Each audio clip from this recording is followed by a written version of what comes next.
West Salinas resident. I want to go at that fracking thing. You know, if they're not doing any fracking and they're not planning on doing any fracking, why worry about the ban? Secondly, with the homeless, you know, I've been having a campsite right here in front of City Hall for almost 5 months now. And I guess, I don't know if you know, but quite a few people have gotten tickets for having their tent up after 6, or quote trespassing, or public urination. I mean, these are kind of things like could be mitigated through allowing an open space available.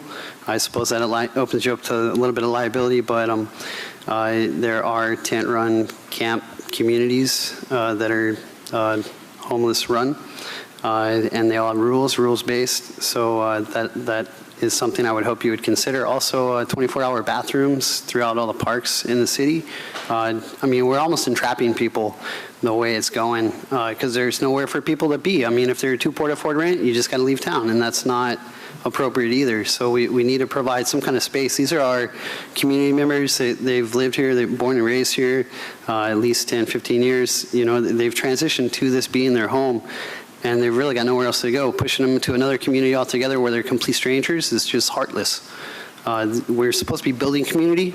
I'd like to see that on all rungs, and we've kind of talked about that a little bit, but these lowest rungs are just getting squashed altogether, and we got to support our lowest and least among us.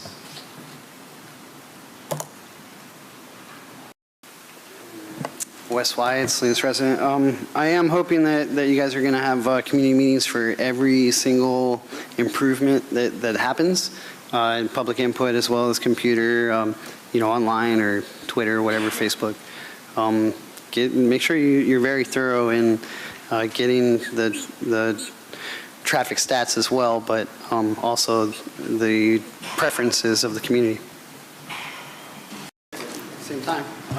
So to kind of echo what Gloria is saying, that's when you're 2 years old, you learn about 50% of everything you know and you use in your life. And when you're 5, you learn about 75% of everything you know and use in your life. So absolutely, this is the time period that's the most. I'm very happy that you got this. I hope that it will expand and you're able to reach out for more grants, and because kids need attention. And they need a lot of it. They need 24-hour attention. So I'm glad to see this going forward. Thank you. So body-worn cameras is a nice thing to have technology, a crisp witness, right? Gosh, what do you call that? Not prejudiced to one side or the other. So I'd like to see that happen. You know, there's been instances where people forget to turn them on, so I don't know if maybe we can include some kind of fine or something if you go to a call and you don't turn on your camera. I'd like to see something like that implemented with your policies, something I would like to push on PCAC. People, you know, when you're videoing it as a private citizen, you have to be close enough if you really are going to help the individual who could possibly be, you know, allegedly doing something. Part of that conversation, if you can't even get within earshot of that, you're missing a lot of what could potentially protect that person. And you know, 8 to 10 feet away, I've already been in a couple instances where I'm far enough away, you know, I'm not really a threat, but then I'm a threat of actually overhearing the conversation. That's what it seems like, and that's when I get told to go at least 20, 30 feet away. And that's almost like violating somebody else's rights, especially if that camera is not on. And it does go to an arrest and further than that. So I'd like to see some of those kind of changes implemented in 8 to 10 foot, maybe, I mean, at least to be within earshot. Of course, you want to make sure the person's safe enough, and I guess you don't really know, which is why I've been told. But, you know, I'm just trying to observe, and I think I have a right to do that and help protect my fellow citizens.